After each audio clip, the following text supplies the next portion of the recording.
एक ऐसा हनुमान भक्त जिसको घमंड हो गया था कि मुझसे बड़ा कोई भक्त नहीं है, लेकिन एक गुब्बारे वाले ने उसके घमंड को चकनाचूर कर दिया।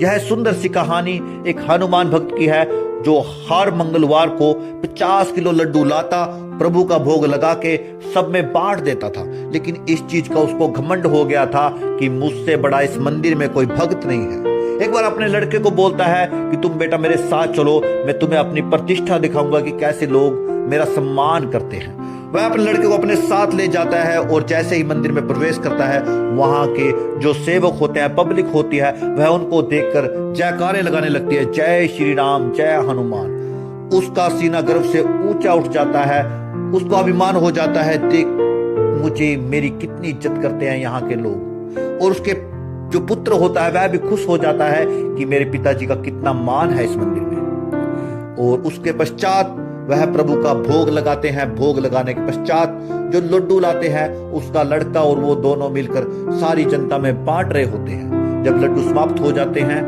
तो बाहर छोटा सा मेला लगा होता है जिसमें गुब्बारे और बच्चों के खिलौने होते हैं। तो जो लड़का होता है भगत का, उसका ध्यान गुब्बारे वाले की तरफ चला जाता है।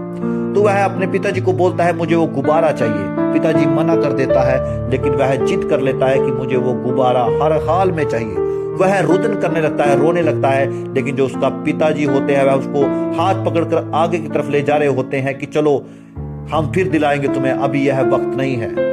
लेकिन बच्चे तो बच्चे होते हैं, इतना परेशान कर देता है अपने पिता को। और यह बात गुब्बारे वाले के पास भी पहुंच जाती है कि एक बच्चा गुब्बारे के लिए रुदन कर रहा है। वह गुब्बारे वाला दौड़ा दौड़ाता है, उसको एक गुब्बारा दे देता है। और जब गुब्बारा उसको मिल जाता है वह खुश हो जाता है, लेकिन उसके पिता को यह बात अच्छी नहीं लगती। वह उसको बोलता है कि तुम लोग ऐसे हो, जरा सा बच्चा क्या रोया, तुम उनको गुब्बारा दे देते हो, हमेशा पैसे ऐंठने की लगी रहती है तुम लोगों को। लेकिन गुब्बारे वाला उनको ऐसी बात कहता है जो इस कहानी का अंत है कि मैं गुब्बारे बेचने नहीं, मैं तो बच्चों को बांटने आता हूं। मुझको किसी ने कहा था कि भगवान होते हैं वो बच्चों में दिखाई देते हैं, बच्चों का रूप होता है। तो जब भी मैं यहाँ हर मंगलवार यहाँ आता हूँ और इन बच्चों को गुब्बारे बांट कर चले जाता हूँ। 100 गुब्बारे लाता हूँ, एक गुब्बारा प्रभु के चरणों में रख देता हूँ और जो बाकी के बचे हुए 99 गुब्बारे हैं वो यहाँ बांट देता हूँ। यह बात सुनते ही वह उसका घमंड चकनाचूर हो जाता है। उसको अपने पे जो घमंड था वह ढल जाता है। वह समझ जाता है कि असली भक्ति लोक दिखावे में नहीं, निस्वार्थ सेवा में है।